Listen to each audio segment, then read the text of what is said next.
Karen Denton, founder of KSC Commercial Cleaning Services and your KSC bidding consultant. And if you're trying to grow a cleaning business, there's one thing you must understand before bidding, and that's your overhead expenses. You ask, what are overhead expenses? Overhead is everything it costs to run your business outside of labor and supplies. These are costs you pay whether you have one contract or 10, and they add up fast.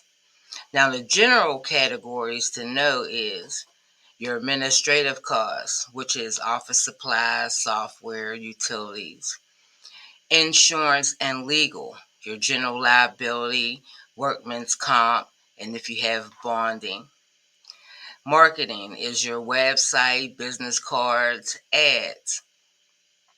Transportation, gas, vehicle maintenance. Your labor overhead is your payroll taxes, uniforms, and onboarding. Then you have equipment repairs and storage if you have a storage unit. Then you have your personal development, your certifications, events, and other costs like bank fees, memberships, subscriptions. So why does it matter? If you're not adding these into your pricing, you're underbidding. That means you're doing the work, but you're not making enough to sustain your business or grow.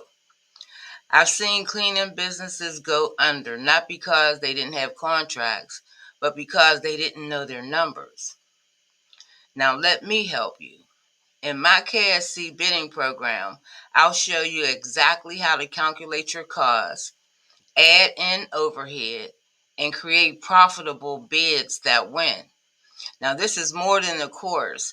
It's one-on-one coaching to help you succeed with real strategies, real support, and real numbers.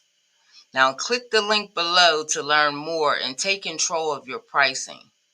Now, if this has helped you, don't forget to like, comment, and share. Tag someone who's underbidding and doesn't even know it. Subscribe for more tips on how to win cleaning contracts the right way. There's a link in here. You can book a call with me to get more information. I'll see you guys on the next video.